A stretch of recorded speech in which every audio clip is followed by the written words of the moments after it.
오늘 네. 우리 이제 중학교 입학을 이렇게 앞두고 있고, 이미 또 이제 고학년, 5, 6학년 어머님들은 벌써부터 이게 진짜 궁금하고 걱정이 많으시더라고요. 바로 네네. 중학교에 가면 자유학년제, 또 자유학기제, 이런 부분들에 대한 고민 정말 많으신데, 이거 도대체 어떤 건지 오늘 이야기 좀 들려주시면 좋을 것 같습니다. 네네.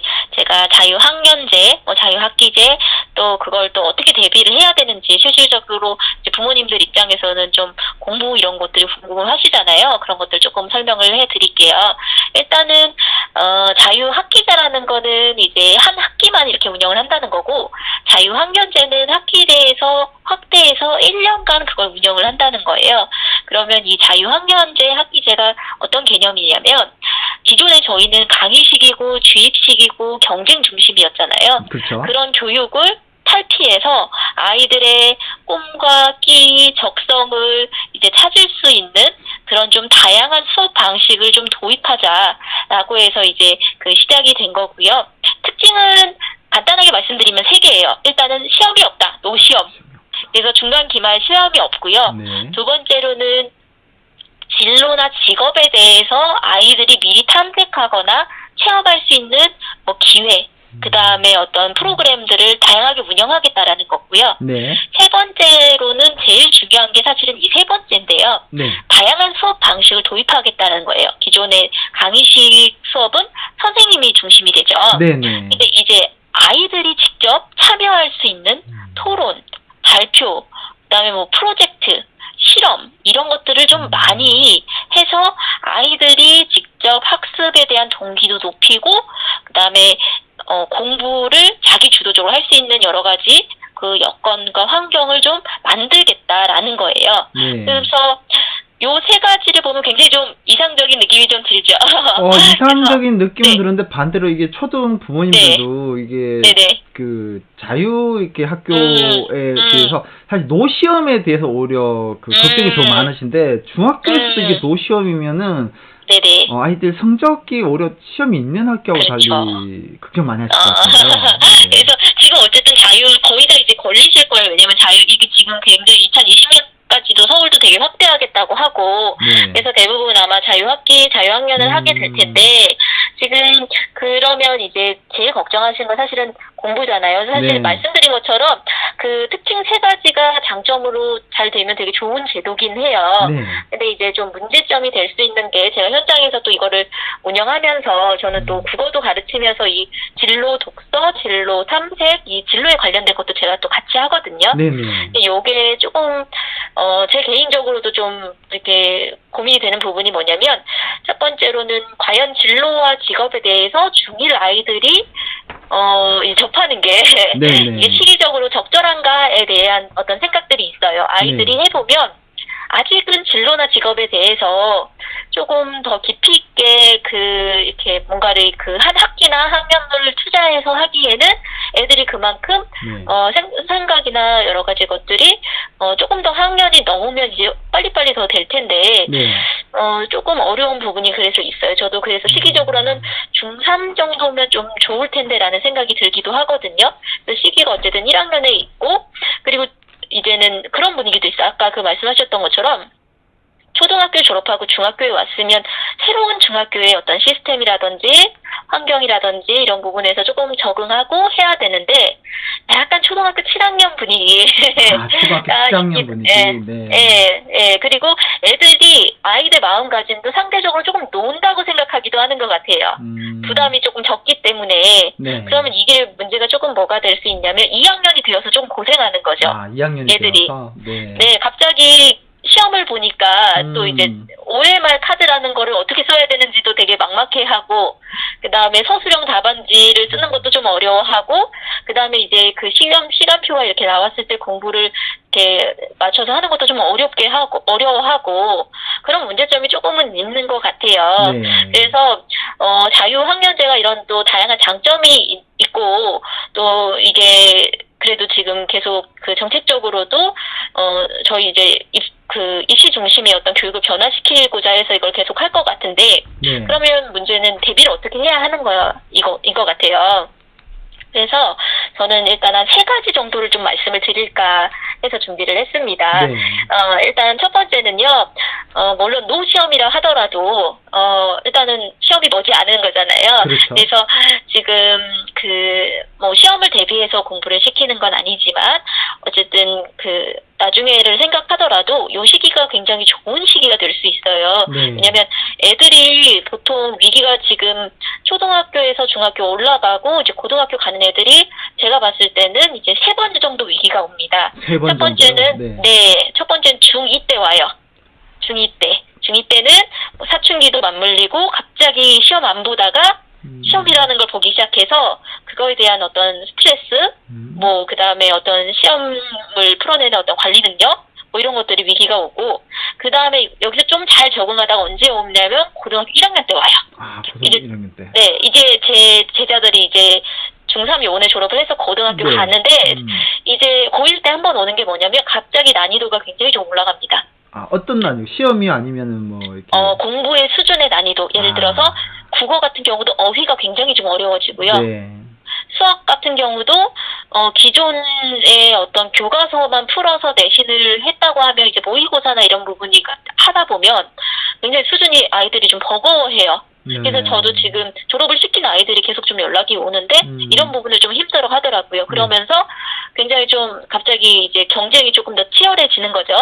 그러면서 이제 자존감도 좀 떨어지고 실제적으로 점수도 중학교 때보다 좀 떨어지는 경우들이 좀 많이 생겨요. 네. 그래서 이때 위기가 한번 오고요. 그 다음에 마지막 위기가 고3 때 옵니다. 아, 고3 때? 네, 고3 때. 왜냐면 고3 3월 모의고사가 이제 1년 간다 이렇게 막 선생님들 얘기하시고 막 이러면 고3 3월에 엄청 떨면서 이렇게 한번 보는데 본인이 생각하는 거하고 이게 좀 잘 안 나올 때가 좀 많이 있어요. 네. 그래서 애들이 그때 마음을 또 못 잡고 위기가 한번 오거든요. 그래서 이제 1차 위기가 어쨌든 중2에 온다고 하면은 네. 요때 이제 좀 대비를 해야 될 텐데 첫 번째는 저는 3가지를 아까 말씀드린다 그랬잖아요. 네. 첫 번째는 초반 중반이라고 할게요. 초반 중반. 초반 중반. 네. 초등 복습이 굉장히 중요합니다. 지난번에 이은경 선생님도 연산 말씀을 하셨는데요. 네, 네. 실제로 저희 학생 중에서도 중학교 거는 어떻게 되는 거예요. 수학 선생님 말씀해 주셨는데 네, 네. 근데 답을 내는 과정에서 연산이 틀리는 거예요. 아하. 그래서 이거를 중학교 1학년이 너무 좋은 기회예요. 그래서 그 기회 동안 초등학교 거를 정말 그 구멍이 난 부분을 진짜 너무 열심히 좀 찾아가지고 네. 아이와 함께 여기를 이렇게 외울 수 있도록 어머님이 또 이렇게 독려해 주시고 또 그런 부분이 좀 중요할 것 같고요. 그다음에 중학교 것도 뭐 예습을 당연히 어머님들은 선행을 많이 시키죠. 그러니까 이제 자유학년제 사실 큰 문제라고 생각하는 것 중에 하나가 이제 사교육이 성행되는 게 아니냐 이런 부분이 있는데 선행을 뭐 안 해야 된다 저는 이런 입장은 아닌데요. 선행을 한다 하더라도 그 선행에 대한 연구가 6개월이 넘으면 네. 사실 그렇게 영향력이 있지 않다라는 연구가 많아요.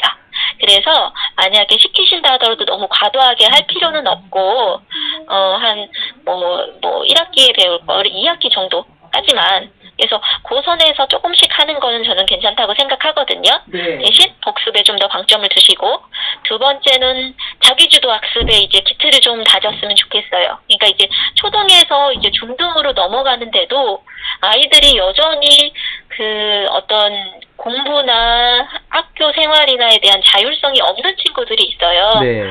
그래서 그러면은 시험에 대한 어떤 전략도 잘 못 세우고요.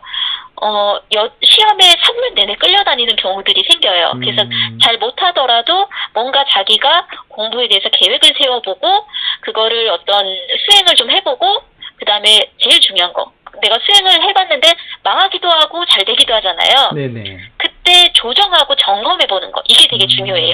이게 자기주도 학습의 핵심이거든요. 네. 그래서 요런 경험을 조금씩이라도 해서 2학년 때 되면 그걸 정말 습관할 수 있도록 그렇게 하는 게 좋을 것 같고 그 다음에 이제 세 번째는 제일 중요한 거죠. 좀 독서.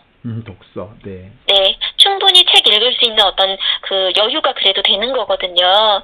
그래서 독서 많이 하고 그리고 이제 같이 자유학년제를 하니까 엄마와 아버지와 또 혹은 이제 그 다른 가족들과 함께 뭐 꿈이나 진로에 대해서 아주 편하게 자연스럽게 좀 얘기할 수 있는 그런 활동들도 같이 독서와 정도와 겸해서 하면 좋을 거라고 생각을 합니다. 네. 정말 저 생각하고 작가님 생각, 선생님 생각하고 너무 같아요. 왜냐면 제가 네네. 그 초등 6년 아이 인생을 결정한다는 책을 쓰면서 이 책 제목이 초등학교 때 인생이 결정된다가 아니라 그 사실 초등학교 때 중학교, 고등학교 공부를 하기 위해서 사실 기초를 다질 시간이 이때밖에 그렇죠. 없다라는 개념인데 그래서 그만큼 중요하다는 걸 강조를 한 건데 네네. 그 생각이 틀리지 않았다는 걸 또 이제 중학교 계신 이제 작가님께서 또 알려주시니까 네네네. 자부심이 느껴지네요. 네, 그렇습니다. 그래서 저희도 지금 우리나라의 이제 교육 과정이 나선형이라서 이렇게 돌고 도는 거거든요. 근데 이제 초등학교 때 배웠던 게 심화가 되는데 아이들이 참 안타까운 경우가 그거예요. 중학교에 가서 혹은 고등학교에 가서 공부 좀 해보려고 그러는데 그 안에가 너무 뚫려 있는 거죠. 네, 그렇죠. 그래서 그걸 극복을 못해서 많은 아이들이 좌절하고 포기하고 이런 걸 보면서 초등이 정말 중요하고 또 그거를 메꿀 수 있는 시간들은 저는 충분히 있다고 보거든요. 그걸 메울 수 있는 시간들이 있으니까 그거를 좀 잘 활용하는 지혜가 필요하지 않나라는 생각합니다. 그러면 이 자유학년제를 하는 이제 중1쯤에 수학도 복습할 수 있는 좋은 기회이기도 하지만 그 초등학교 때 사실 책 읽기를 많이 싫어했던 친구들이 또 책이 이렇게 많이 빌 텐데 어떻게 보면 이 시기에 그 국어 독서도 사실 완성을 많이 해놔야 되는 건가요? 그쵸. 그러니까 그런 게 어떤 부분에서 좀 그러냐면 일단은 책 독서 교육 자체가 얘가 중1이니까 중1이 읽어야 되는 필독서를 읽어야 돼라는 개념은 아니에요. 왜냐면 아이마다 어휘 수준이랑 다 그게 다르기 때문에 얘가 중1이지만 이렇게 책을 좀 읽혀보시고 얘는 중1 수준의 거는 어려워하고 잘 못 읽고 싫어하고 그러면 조금씩 더 내려가시면서 얘한테 맞는 것들을 찾으시면서 약간씩 스텝 바이 스텝처럼 조금씩 높여가시면서 단계를 올려가시면 좋아요. 그래서 아이들이 제일 중요한 거는 이 독서에 대한 흥미를 잃지 않는 거거든요. 근데 초등학교 한 저학년까지는 그래도 갖고 있는 것 같아요. 근데 이미 중학교 한 2학년쯤 되면 애들이 흥미가 많이 사라져 있더라고요. 그렇죠. 예, 그래서 무조건 그런 책들 많이 있어요. 이거 뭐 중학생이 읽어야 되는 책. 근데 그 책을 보면 제가 봐도 어려운 소설들도 많이 껴있거든요. 그래서 무조건 그런 거부터 읽히시기보다는 아이들이 관심을 가질 수 있는 것부터 접근을 하면 훨씬 독서에 대한 흥미는 좀 높아지고 그리고 그런 걸 읽으면서 많이 읽으려고 하지 마시고 하나를 읽더라도 정확하게 어떤 어휘도 같이 보고 그거에 대한 관련된 내용도 같이 보고 그렇게 해서 보면 좋아요. 제가 그래서 재작년에 했던 건 슬로우 리딩이라고 해서 한 권을 굉장히 천천히 읽는 거예요, 애들하고. 한 권을요? 한 권을요. 그러니까 문학작품 하나도. 이거가 사실은 일본에서 어떤 그 선생님께서 굉장히 많이 하셨던 방법인데, 지금 애들이 스마트폰을 많이 사용하기 때문에 독서를 거의 F자로 읽어요. 그러니까 긴 글을 이렇게 좌우로 이렇게 눈이 왔다 갔다가 안 하고 눈 멈춤을 확인해 봤더니 F자가 되는 거예요. 그러면 맥락을 이제 잘 못 읽게 되는 거죠. 그래서 이 완성된 글을 쭉 읽어보는 어떤 습관을 좀 들일 수 있도록 그렇게 하는 게 굉장히 중요한 것 같아요. 그래서 얘가 양적으로 채운다라는 느낌보다 독서 습관을 좀 기르고 흥미를 유지한다. 그리고 어휘에 대한 것들을 조금 더 문맥에서 파악하는 연습 그런 걸 좀 더 많이 한다. 이렇게 생각하시면 좋을 것 같아요. 네, 오늘 감사합니다. 오늘 그 사춘기 부모 수업의 저자 장윤 선생님 모시고요. 우리 자유학기제, 자유학년제 중학교에서 어떻게 대비하고 준비해야 되는지에 대해서 말씀 들어봤습니다. 오늘 감사합니다, 선생님. 네, 감사합니다. 다음 주에 또 뵙겠습니다. 네, 다음 주에 뵙겠습니다.